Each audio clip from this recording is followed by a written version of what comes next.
What if the way you're starting your day is the reason you have no energy, you're struggling to build muscle, and you're always fighting hunger? Today, we're diving into the 3 biggest breakfast mistakes that are sabotaging your body composition, and of course, how to fix them. Stick around because these 3 simple changes could transform your energy, your performance, and your results. All right, guys, welcome to the Digital Barbell Podcast. Thanks for tuning in. My name is Jonathan. In case this is your first time watching, my wife and I own Digital Barbell. We're an online training and nutrition coaching company. We help people get better results out of their workouts and their nutrition without any of that hardcore, unsustainable nonsense that you find all over the place. Over the last 12 or 13 years, we've been lucky to help hundreds of people get much better results than ever before. So I'll put a link to how you can learn more about our coaching program in the notes below. Today, we're going to go through these 3 breakfast mistakes in order of least to most critical. So make sure you stick around to the end. All right, mistake number 1, not eating enough calories at breakfast.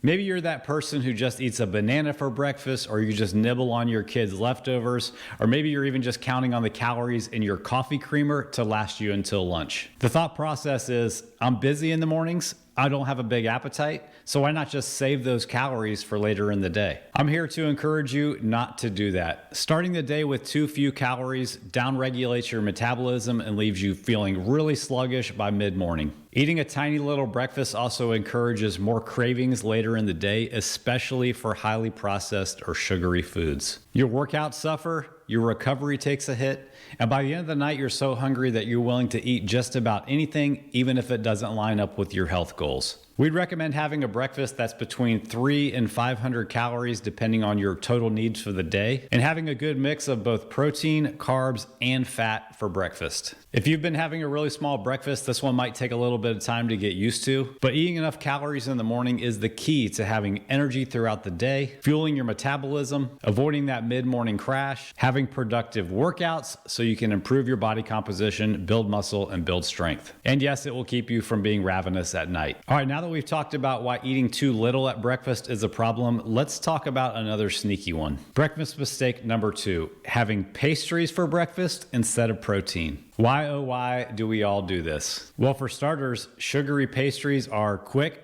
they're easy, and they're delicious. As soon as you pass the produce section in our grocery store, all you see is pastries everywhere. I'm pretty sure Costco has more baked goods than shopping carts. And any coffee shop you stop at in the morning is going to have scones, they're going to have cinnamon rolls, and they're going to have pieces of cake disguised as muffins. Here's a reality check that you might not want to hear. One blueberry muffin from Starbucks has 425 calories. Just for a little perspective, that's the same number of calories in a McDonald's double cheeseburger.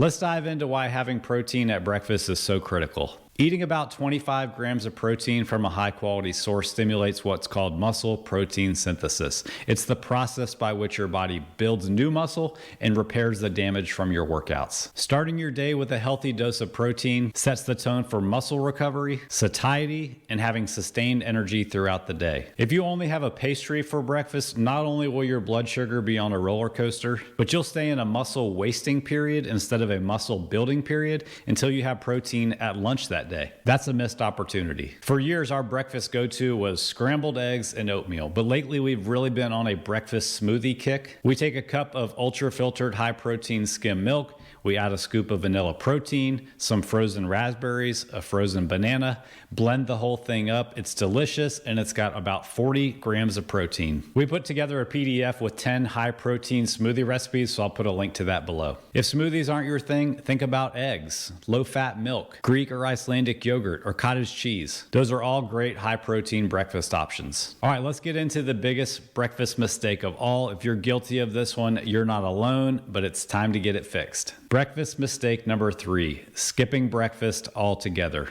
This one's super common, especially with the popularity of intermittent fasting and people who are just trying to lose weight. The thinking is that if you don't eat breakfast, you'll burn more fat because you're fasted, and you can just bank those calories for later in the day. Or maybe your mornings are just chaos. You're trying to get the kids out the door for school, you're trying to get yourself ready, and breakfast is just one more thing you feel like you don't have time for. The problem is that just like having a tiny breakfast, having no breakfast at all really just leaves your body running on fumes.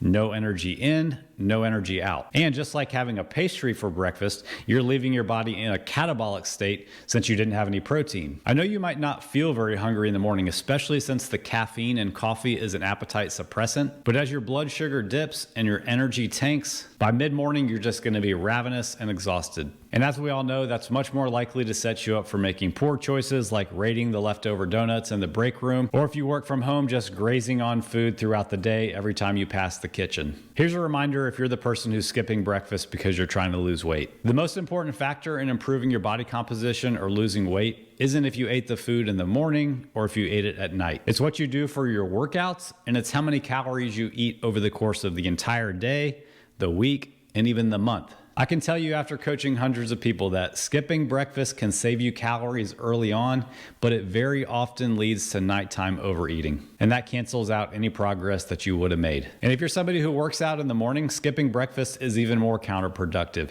Your body needs those calories to perform, to recover, and adapt to your training. And I'm not just talking about skipping breakfast before you work out. You don't want to skip breakfast after your workout either, because that's robbing you of the nutrients your body needs to recover and grow new muscle. If you want even more tips on fueling your workout, check out our episode on pre and post-workout nutrition. I'll put a link to it in the notes below. So instead of skipping it, commit to starting your day with a balanced breakfast. It doesn't have to be complicated. Some eggs, some yogurt, some cottage cheese, some fruit.